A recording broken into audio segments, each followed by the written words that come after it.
welcome back to How to Invest for Yourself, and we're going to be working on our second tab, which could be our 12-month tracker. So this was a work in progress over time, but basically all you gotta do is click you got your first sheet. You can go ahead and change the name of it right now and just say like budget if you'd like. Just hit rename. I click the yellow arrow on there and I'm gonna call it budget. Alright, this is just a breakdown of your budget. You can go over here and then start this page. We'll go ahead and change the name of this to say like our weekly breakdown or our tracker. If you want to call it tracker, I'll just call it tracker just to keep it simple. Okay, so just like this, pause this and take a screenshot, whatever you need to do, and just try to get this base format. All right, so like I stated in the very first video, I don't like starting on column A or row 1. I like to keep it blank for like notes and things like that. And as you can see over here, I did put the year, what year it was in there, so I can keep track of the years and the number. Like, so this is when I first started month 1, here's month 2, so I can keep track of when the end of 12 months is. Like, see, I started in November, so I gotta make sure that I end 12 months later. All right, so you can do the same thing.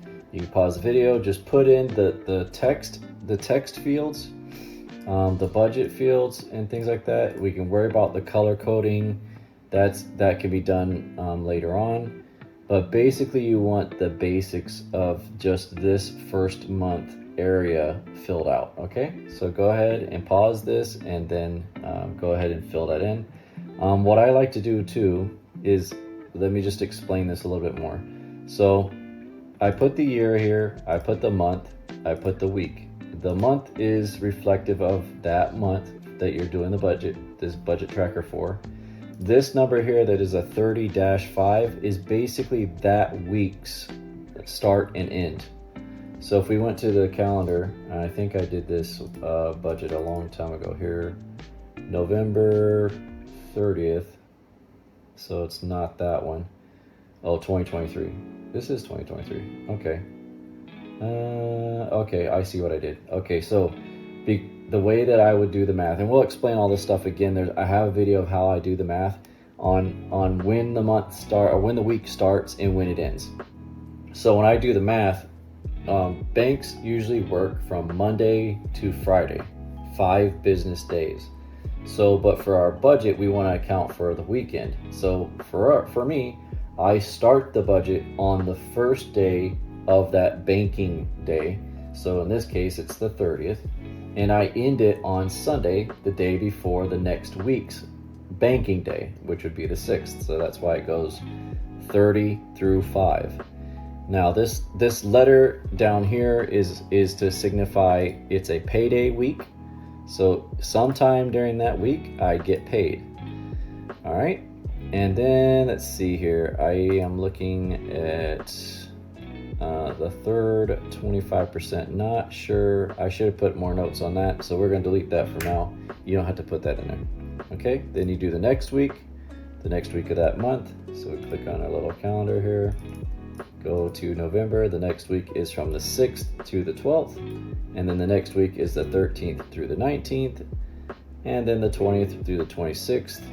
And then because the last week of the month has more days in the banking days than it does overall, right? So for that month, there is the 27th, the 28th, 29th, and 30th. That's 4 days. 4 banking days still remain in November. So I roll this week into the last week of this tracker, and I end it on the 3rd. Okay, so that means the next month I start on the 4th because that's a full complete week, the 4th through the 10th. Okay, so I have 1 week, 2 weeks, 3 weeks, 4 weeks, 5 weeks. Okay, you see how that is right there? And then our debt tool, what is our max balance on the card, or what is it that we have available to us? Was our max limit, I should say, for our debt tool. I have 2 columns. They're basically going to be identical, separated by gray. All right, so this one is what I'm budgeting for, and let's say that I'm planning ahead, so I can plan, hey, how long would it take me to pay off, whatever the debt is. And then I can say how much am I chunking. So I could go ahead and plan this out and say, hey, I plan the future, I'm only going to chunk $1,000. So I can put $1,000 as my goal of chunking. And where do you get that number? It comes from your first sheet. And chunking can be, depending on how much money you have on your debt tool and how much cash flow you have. Like in this case, this person only has 801.67. So that would be the chunking number, the 801, sorry, let me type that in there, 801.67. That is the chunking number for now. That's going to keep increasing as debt starts dropping off.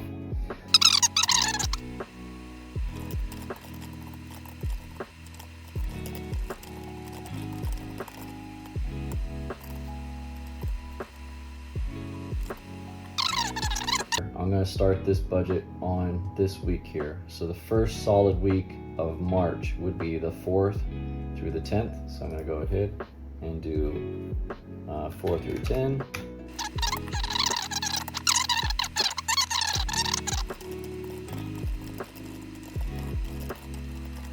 From here, all you got to do is just copy paste this whole week line right here. Just copy and paste it all the way down.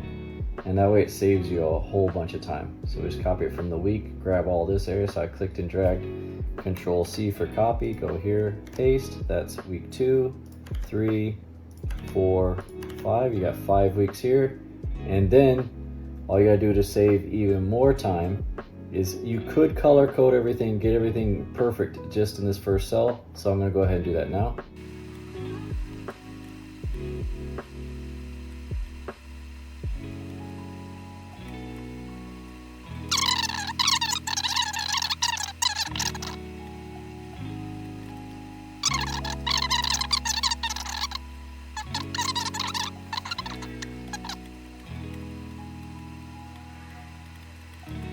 With the starting balance, I would put the number of how much you owe on your credit card on this date, the 4th. How much do you owe on that credit card? So in this case, in this example, we're just using $5,000. Okay, let's say this person's payday. We knew what the payday was. The payday is weekly, and that's $100 there. Bi-weekly is $200, and monthly is $500. So this person collects quite a bit of different funds. I think you would know the exact dates, and you may put it in here to say like the first week and this or actually every week. That's easy. But bi-weekly could be like, you know, the first week of the month and the second week of the month, or the first week and the third week of the month. And this monthly could be at the beginning of the month, in the middle of the month, or at the end of the month, and you could specify to be more specific in here. But for the example purposes of this person, I'm just going to take all of the money that he makes, right? Say that he got paid on that first week $100, and he also got his disability check, so he's got $600 for that first week. So we'll go here, tracker, and we'll put $600 here. All right, and then we got our subtotals. So this subtotal is just a simple mathematical equation, right? So he gets money into his checking account, and he's going to pay it towards his credit card. So that means the credit card balance is going to go down. All right, so if this is a Thursday or whatnot, and his balance at the beginning of the week was $5,000, I'm sure there's totals and stuff, credit card charges and things hitting this account anyway, like normal bills and stuff like that may be hitting. But when we identify a debt tool, we do not want to initially start using it to just buy random things. The whole goal is to get out of debt. So we want to try to stop using the credit cards as much as possible. All right, and then change our habits to be I'm just going to pay the minimum payment on all my credit cards, not what you deem as minimum, but what the bank says is the minimum payment. All right, so in this case, he has $5,000. He's got paid $600. He's going to pay into his credit card that $600. So the math is going to be equals this number minus this number, because you're taking, that's why I put the minus sign to remind you that you're reducing the amount that you owe on the credit card. Now the subtotal for this week is this.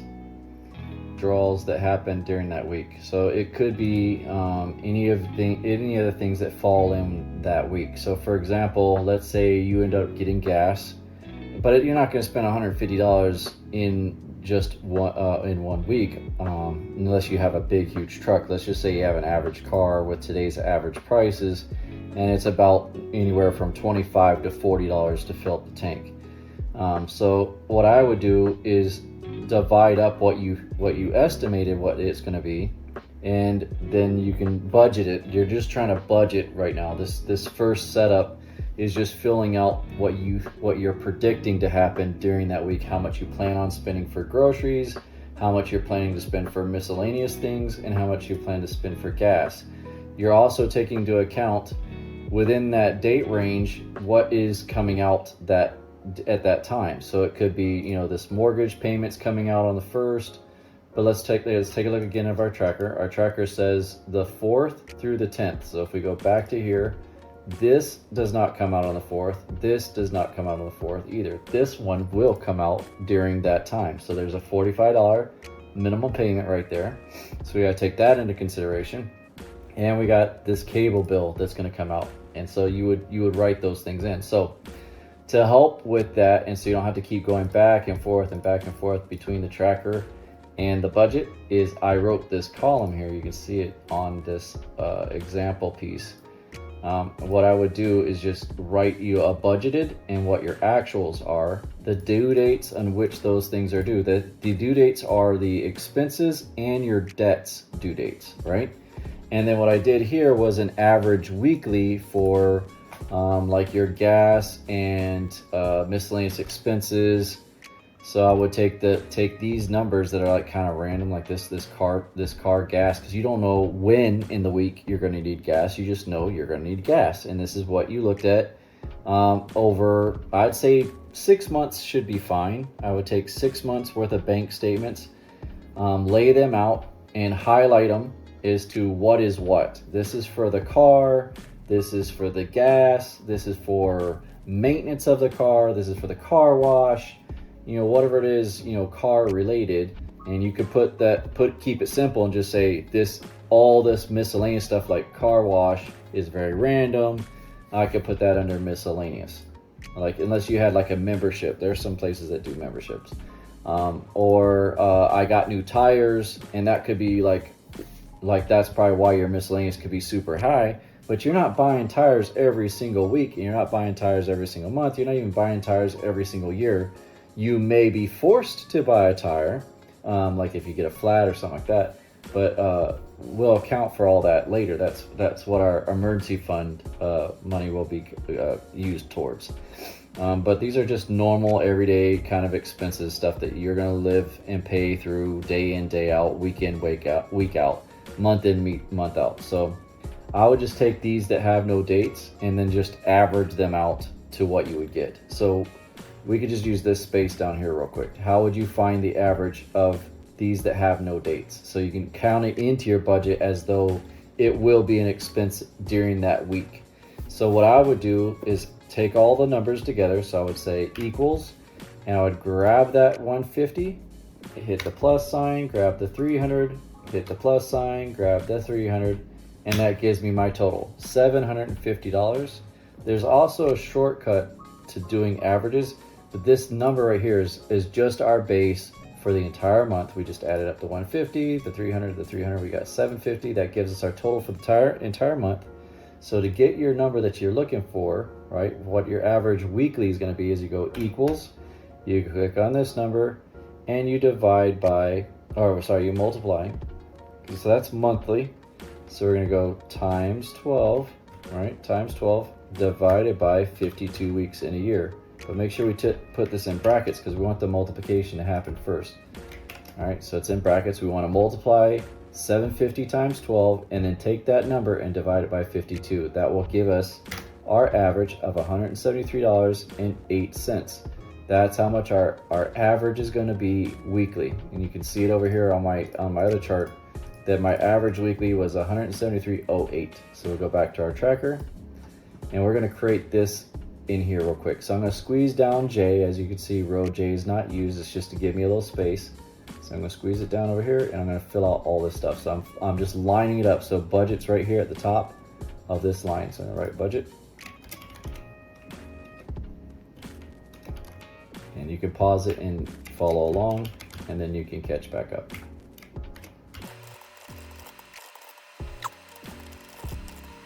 Okay, now that you're back to this point right here, or you're at least caught up to this graph, the fastest and easiest way to copy this stuff is if you have the capability of doing a split screen, that'd be great. But if you can't, I would just go to your budget sheet, make sure it's all within the window, click on File, and if you have a printer, print it. I would print this out so you can mark off what dates you have what due.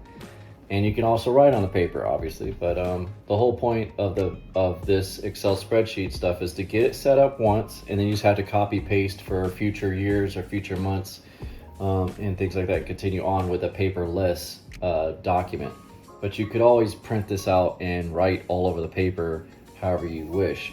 But for me personally, I find it easier just to like print the sheet out, but I do have a split monitor capability, so you would just go here and you click on print, and you could see what your print's going to look like. You select the print the print that you want to do, right? So this is good. There's no major pages or whatnot. You can see it's part of my math down there, but I could delete that out if I wish. And then I just click next and click print. And if you have your printer formatted, you can select the printer. Let's see if it'll do it from here. So I can click on my printer and print it right now, and it'll print this out. So I'm not going to print it. What I could do to make my life easier for transporting data across is I'll just click on this up here tab, this upper tab, and click on duplicate, right? Drag this over to the other side of my screen and push it while I'm holding the mouse button down, push it to the side, and we'll fill in that half of the screen. Now go back to the other screen, click on my tracker, and now I can fill in the dates. So we got one on the 1st, so we have one on the 1st. There are two due on the 2nd, so I'm gonna go 2 and 2. There is nothing on the 5th. There's one on the 6th, so we'll do that one. We have one on the 7th. We have one on the 12th. And you could just highlight these on your piece of paper as you're going down to make sure that you're not duplicating anything or missing anything on your due dates. The due dates are pretty important. And like I said, if there's no due date, I would just make it like an average budget thing like we did before. All right, so where are we at? We're on the 12th. So we got the 15th, 17th twice. So we'll go 15th here, 17 twice, this one and this one. And then we have the 18th, okay, and the 20th. Let's just double check to make sure we got everything here. So we got 1, 2, 3, 4, 5, 6, 7, 8, 9, 10, 11 due dates. 1, 2, 3, 4, 5, 6, 7, 8, 9, 10, 11 due dates. Okay, great. Down here, I'm gonna do the weekly average.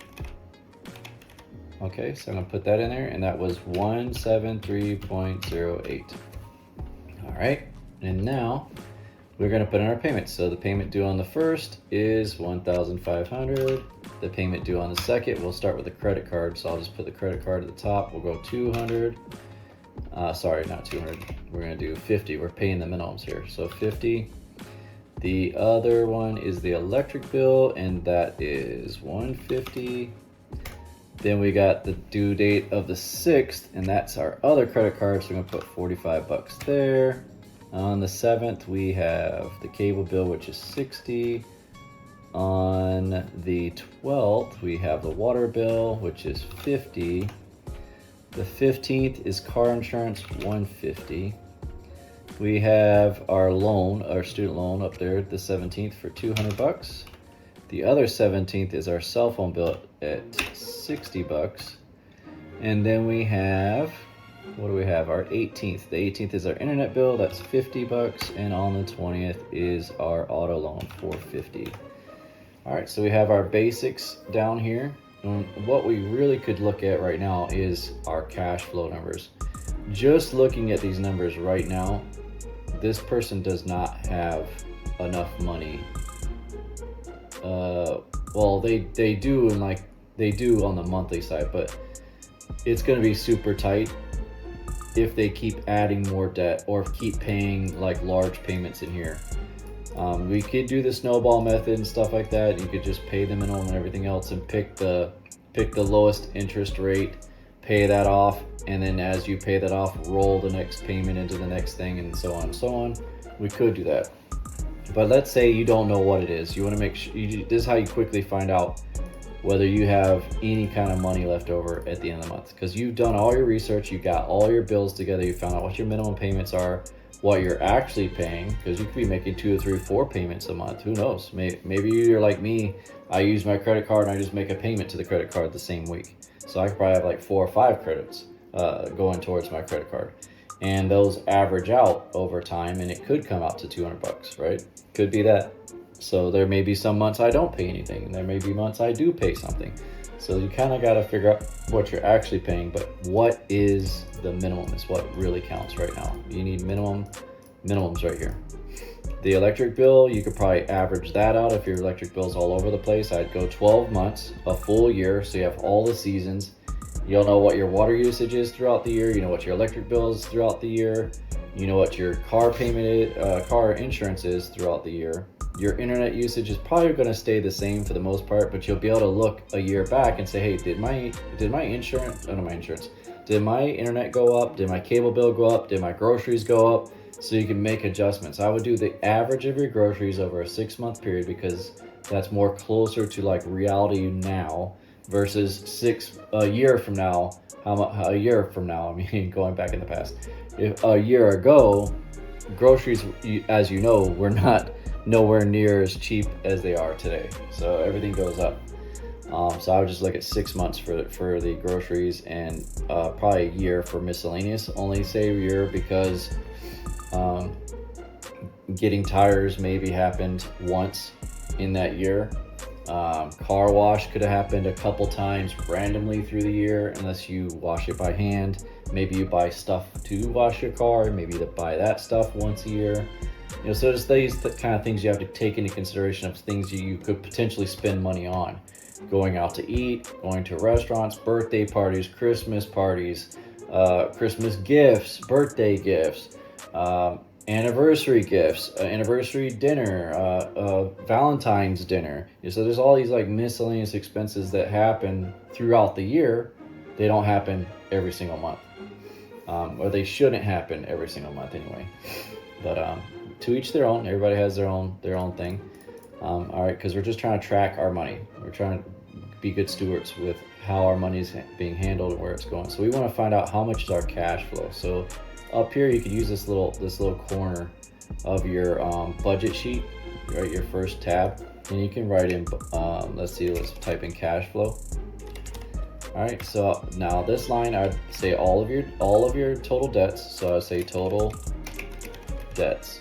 That's everything, debts and expenses. I'm just keeping it short. So total debts, and then your income, right? So I'm gonna put income here, your total income for the month, your total debts for the month, and then your grand total, or your cash flow at this point. So I'm gonna put CF for cash flow for short. All right. So where do we get this number?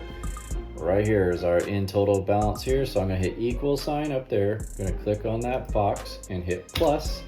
And I'm gonna hit this one down here. This is our budgeted, and we're gonna hit this one, and we're gonna hit that, and equals. Now we're at $3,500.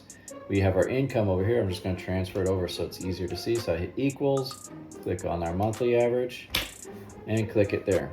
All right, so now what is our cash flow? It's easy. You go hit equals, you take your total amount of income that's coming in, right? That's how much money comes into your account, and you subtract all of your debts and expenses, and this is your cash flow. This is extra money that you have. And if you don't run your budget, you really don't know. I mean, unless you have only a handful of bills and a handful of debts, a handful of expenses, it's not going to be very easy for you to see what your actual number is. In this case, this guy is doing okay, or girl. They have $1,751.67 left over every month. That is a great sign for cash flow. So we have that much cash flow, perfect, okay? So what I was saying before, is we got all our stuff transferred. This is what we transferred over. Now we can get back to our original sheet here, okay?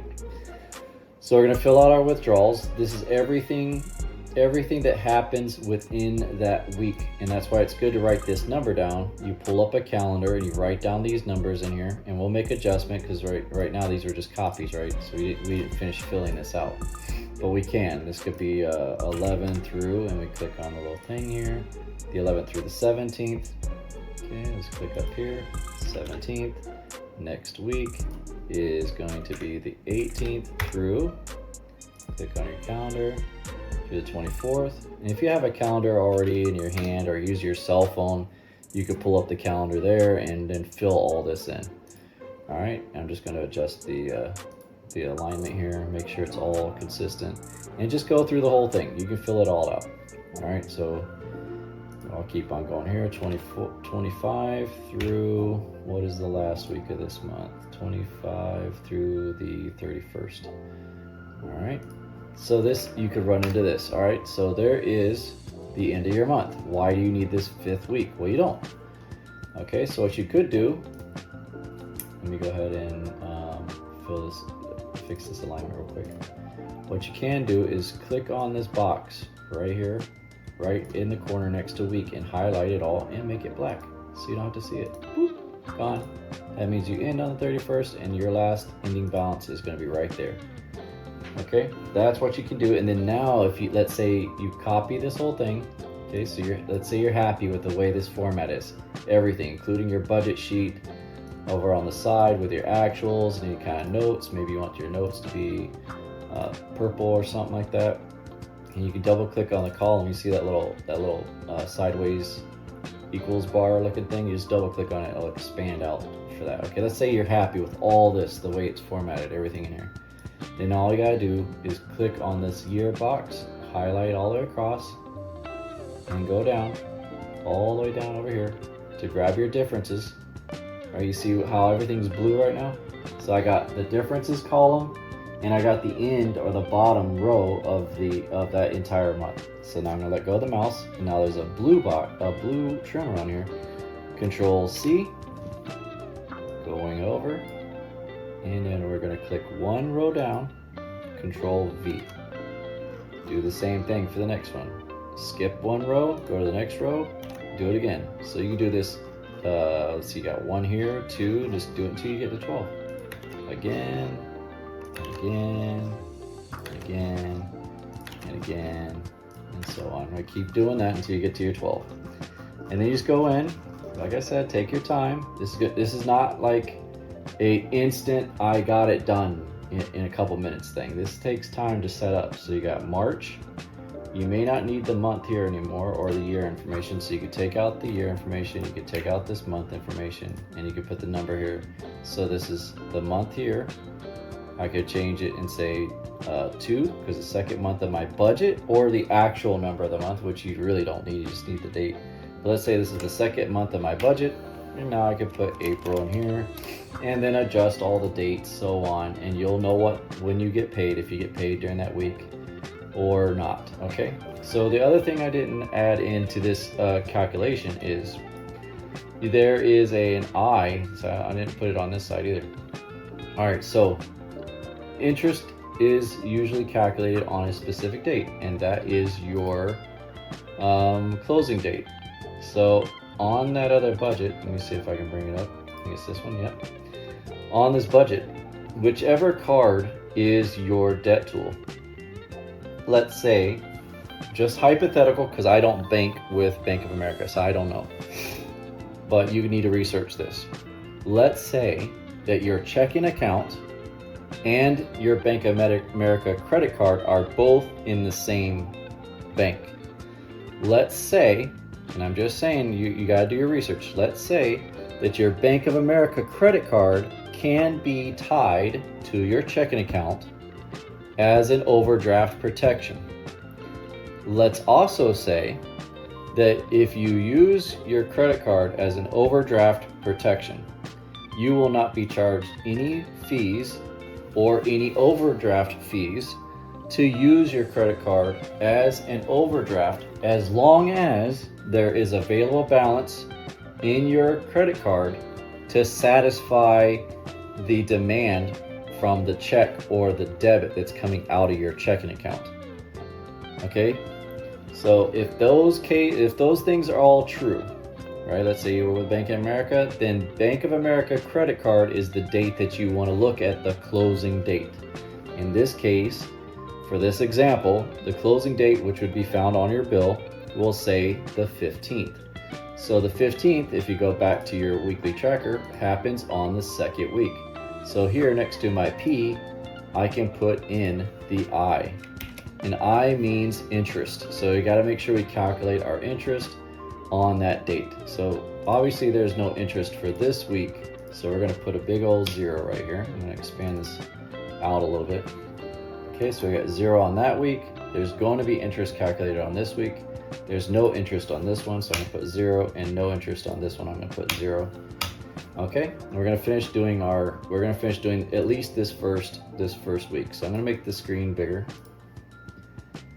All right, we're just going to focus here. We got all of our information that we need here.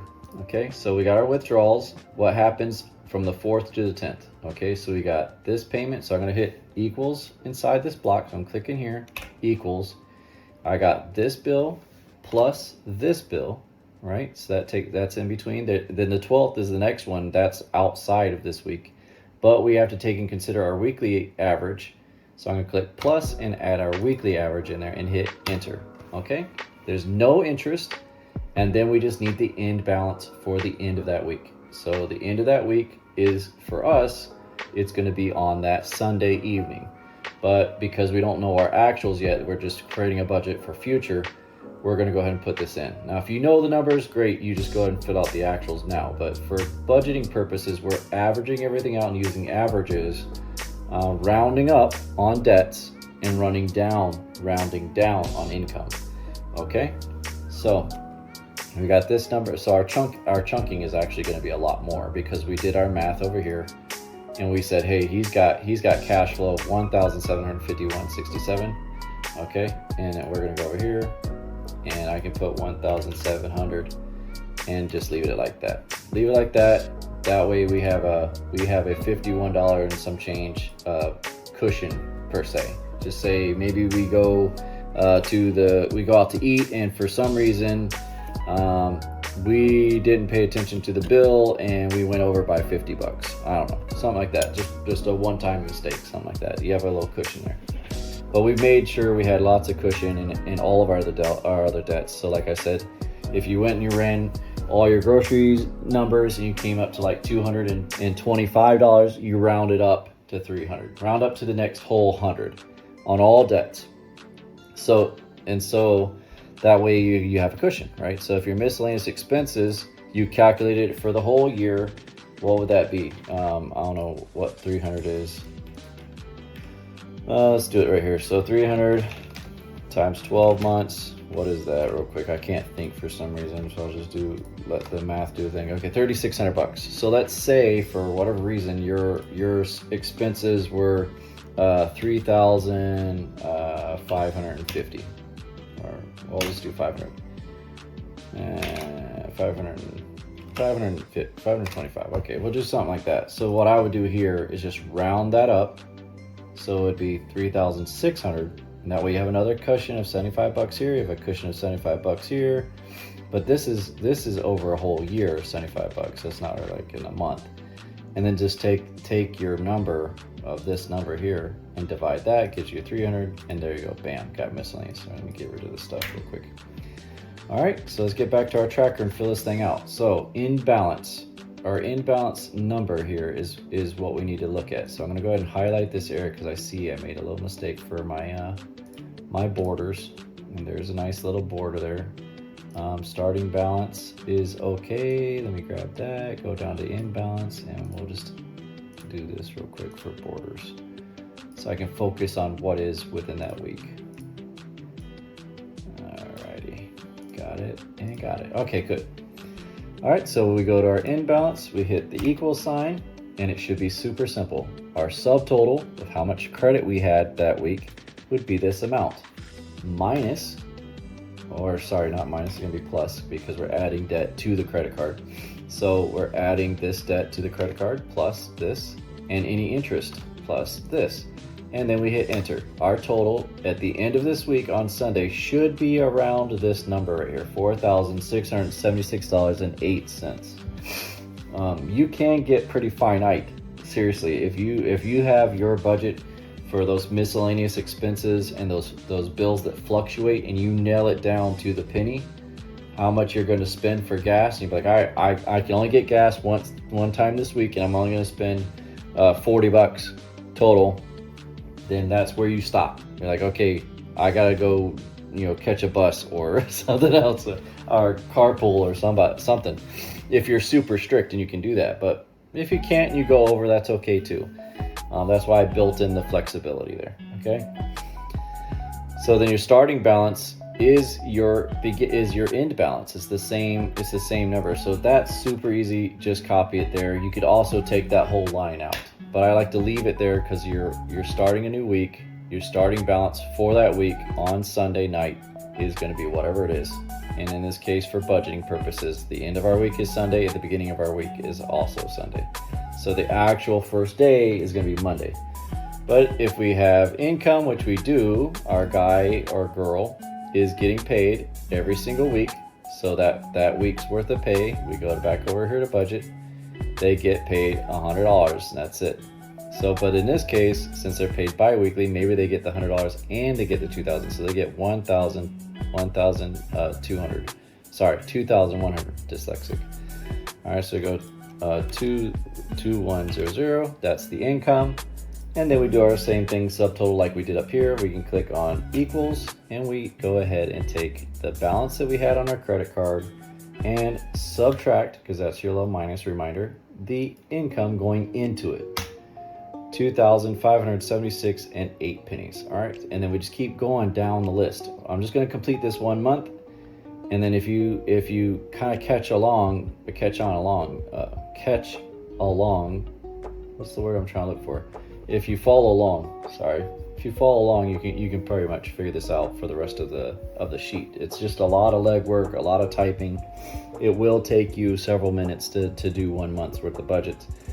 You could just do it 1 month ahead of time if you wish, and then just update your numbers as things drop off and as things get added into it, or as you fine tune your weekly average, things like that. So we'll go into here, 11th through the 17th. We're going to click on the button or on this box right here. We're going to hit equals.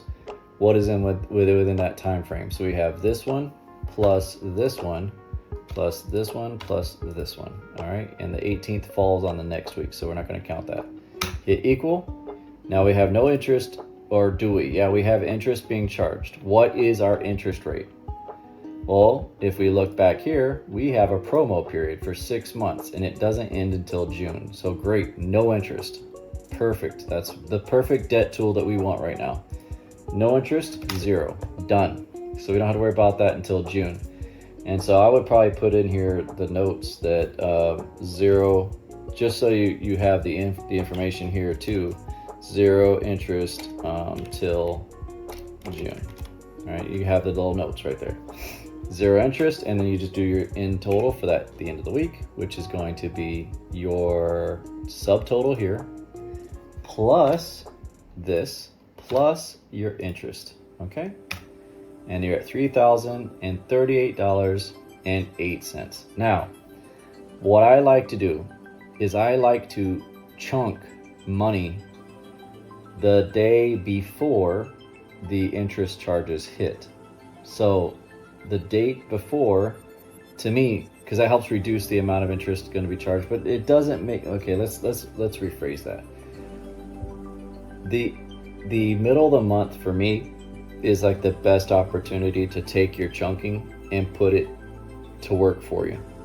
So in this case, if he has $1,700 sitting in his checking, if he has $1,700 sitting in his checking account right now, he can chunk it.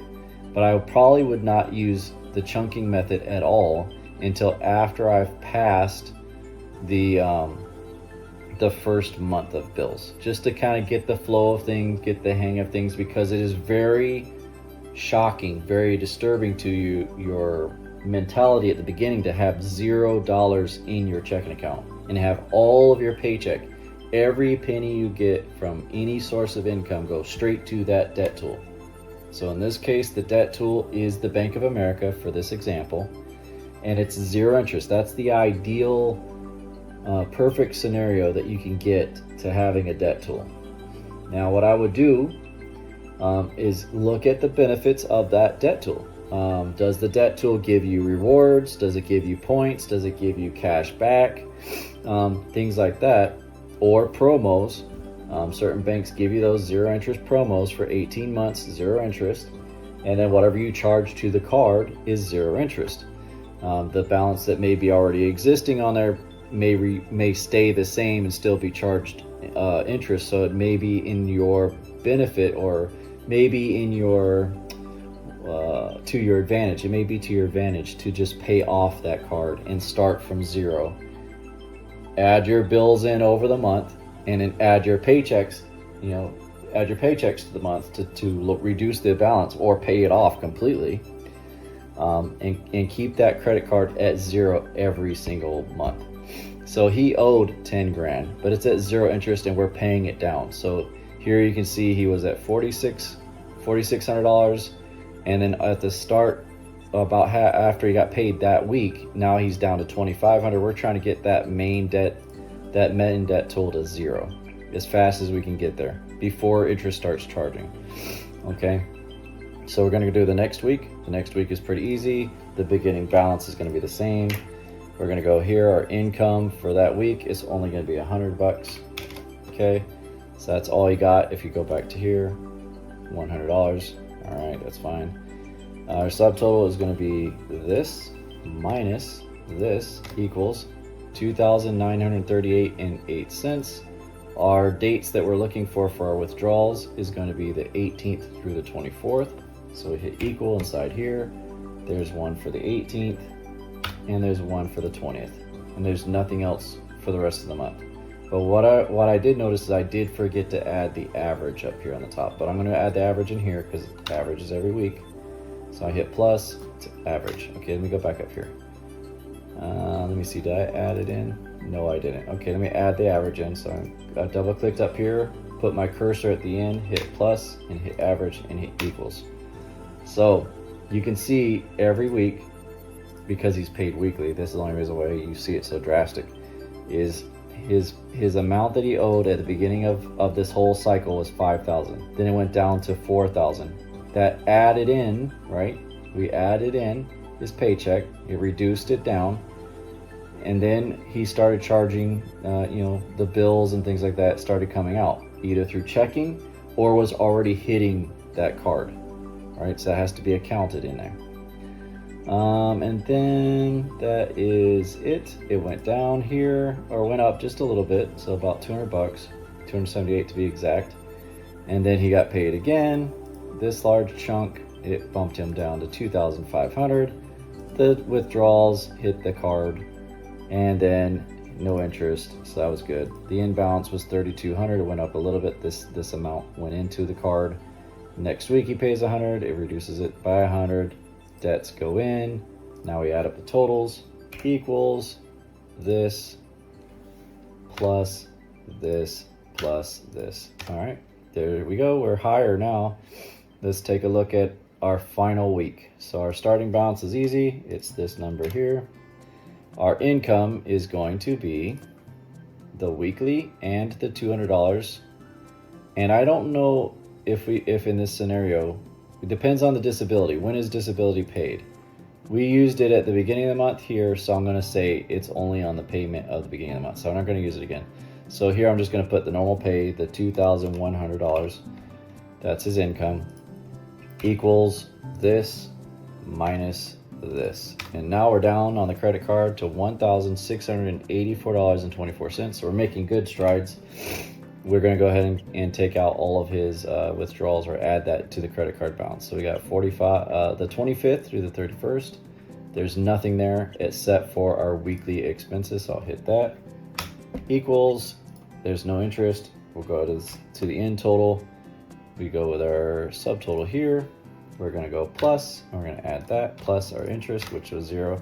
Our end of the month balance at the end of the month on the 31st should be $1,857.32. Now, if there's a block down here of blankness, you just go straight to your first week, click on that start balance, hit equals, and grab that end balance for that last week. And carry on with your budget all the way down, doing the same thing. Wash, rinse, and repeat. Okay, let's say you get all that done. Now you know when things are going to get paid off and how long it's going to take you to pay off something. Estimate. This is basically an estimate on this side. Now on this side here is your actuals, right? What you're actually paying every single week for those things. So you can go in here and say, I estimated that this is what it was going to be, but in actuality, I owed $5,550. Let's say I owed that much on that Sunday night, Monday morning.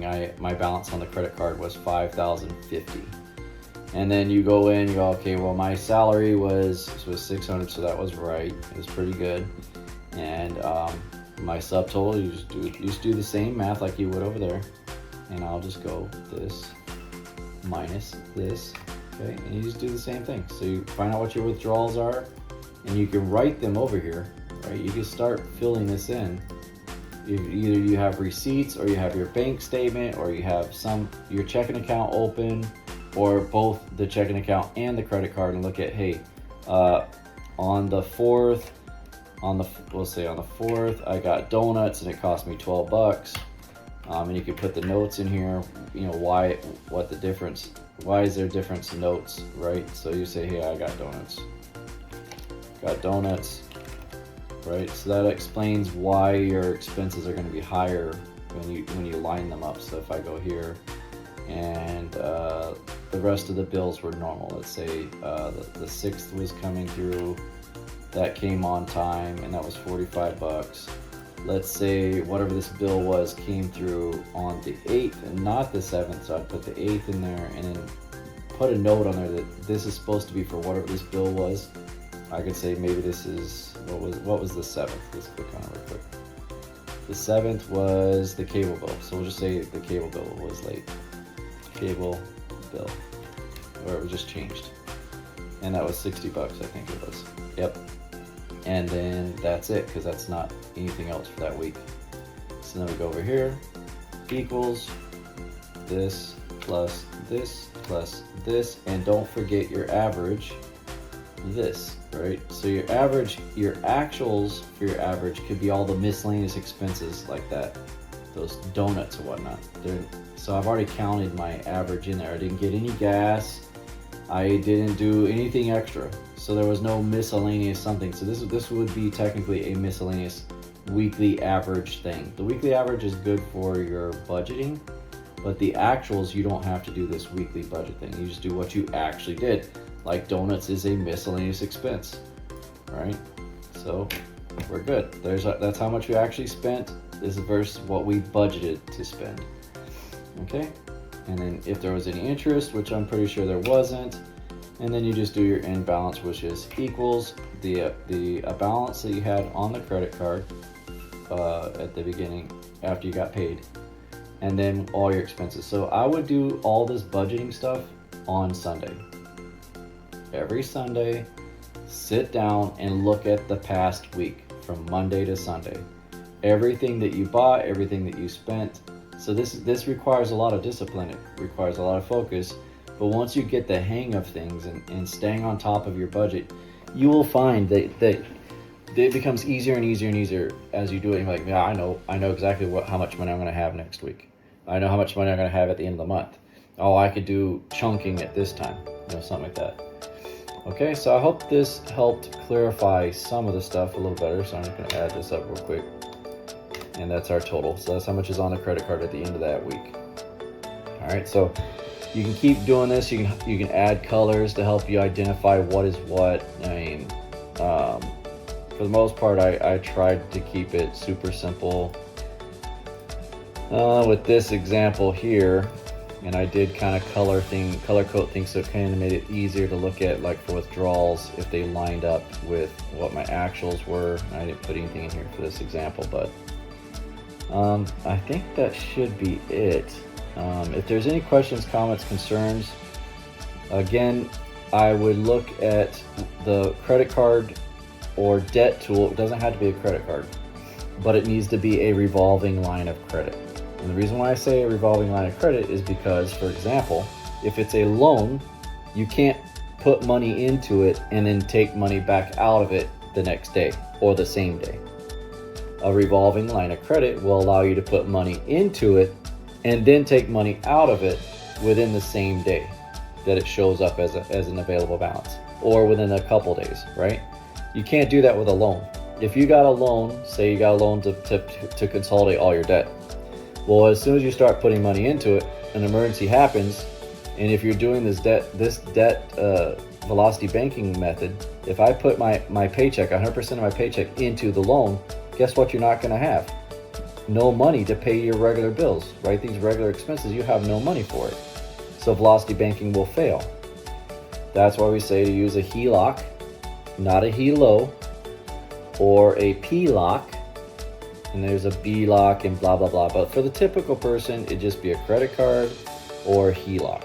So if you have a home, you can get a home equity line of credit, and you can use the available credit, or the available, what's the word I'm looking for right now? I'm drawing blanks. The funds the equity, home equity loan. The equity of the home is used as a line of credit, okay? And then some of those are just interest only payments, but if you're constantly throwing money back into it every payday and you're not going nuts and be like, hey, I only make, like this guy's case, let me go back to him real quick. This guy's case here, he makes $5,000 a month. If you really wanted to pay the HELOC down, I don't think it'd be wise for him to take $10,000 out of his HELOC, because it'll take him 2 months. Then he's got to pay interest at least for one of those months. You see what I'm saying? Does that make any sense? If I take a $10,000 loan, or I borrow $10,000 from my HELOC, not a loan, forget loans. If I borrow $10,000 from my HELOC, I am not going to be able to put $10,000 back into my HELOC to avoid interest payments. Okay, so you're trying to avoid interest payments or keep the interest payments as low as possible or at zero. Okay, that's why the debt tool is so important, that it needs to be at zero, or even if it has an interest rate, say it's 25%, as long as that debt tool starts at zero and the money that goes on to the debt tool is less than or equal to your monthly income, you should be perfectly fine. And if you have to pay a couple dollars for a couple days of interest, it's still worth it whenever you're talking about paying off cards that are 18%, even cards that are like 14, 6, or 5%, right? These aren't cards, these are loans and things like that. So the day of interest is not going to be charged 25% for that day. It's going to be a daily average breakdown. Okay, so whatever your balance is for that day, there's a calculation done, and they will charge you interest for that day that you used the money past the closing date, or even it's not even past the closing date. I think it's more, it's past the closing date, because then interest starts accruing on any balances that are still on the card. Okay, on the card or on the HELOC. All right, so I hope that makes sense, but it's very important that you understand the terms of the agreement and how they calculate the interest.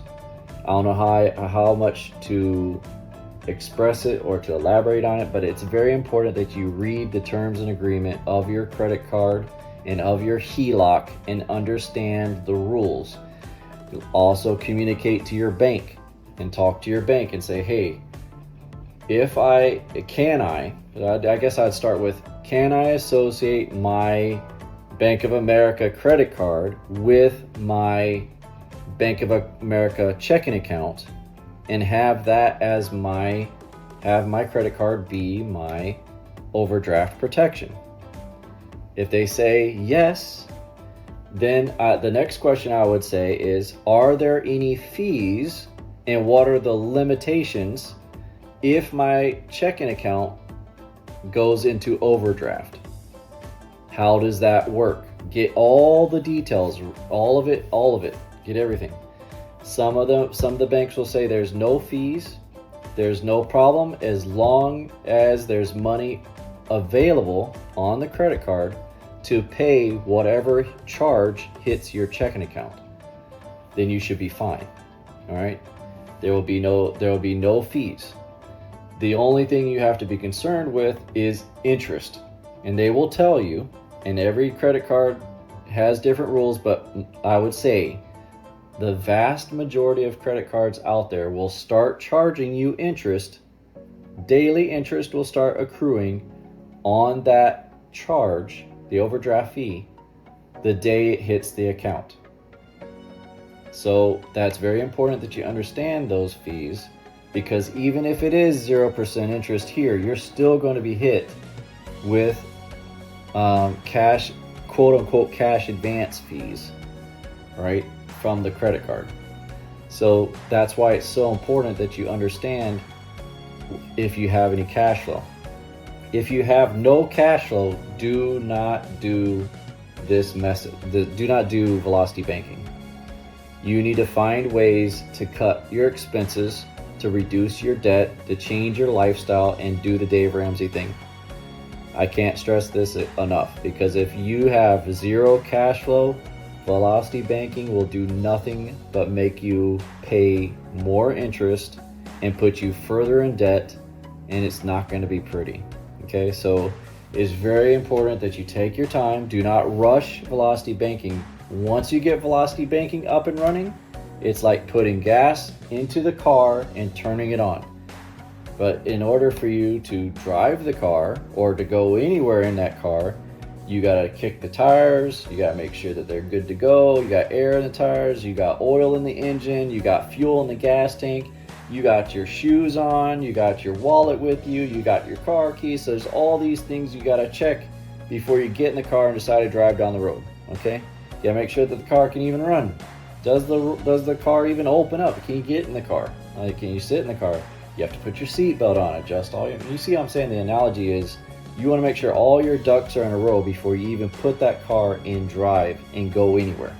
So for us to do velocity banking, you have to have all your ducks in a row, understand where your money is going and where it's coming from, understand what your debts are, understand what your expenses are, understand the rules of your bank checking account as it is associated with your credit card.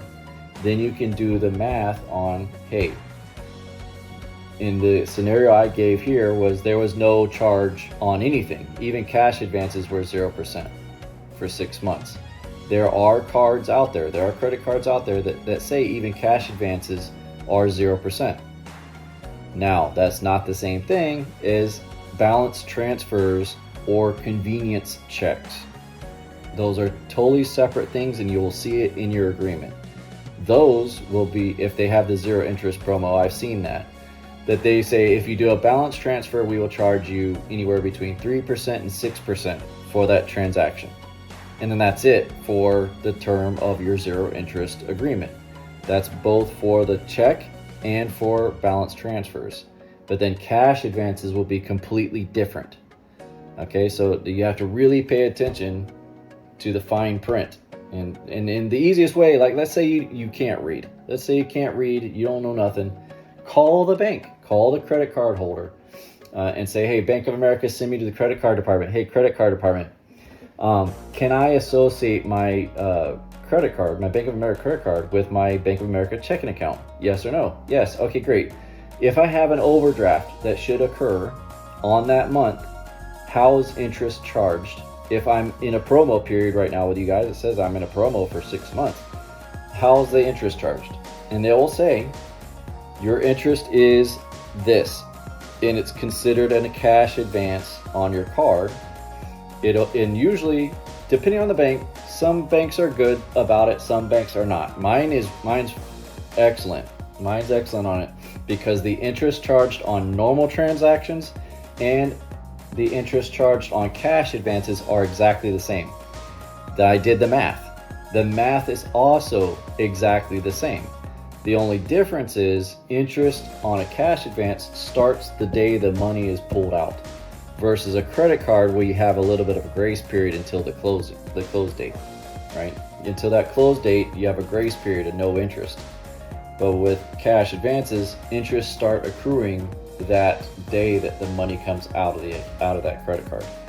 But I wouldn't worry about it too much, because in this guy's scenario, he's putting in 100% of his paycheck into that credit card. He's reducing the amount of money he's pulling out.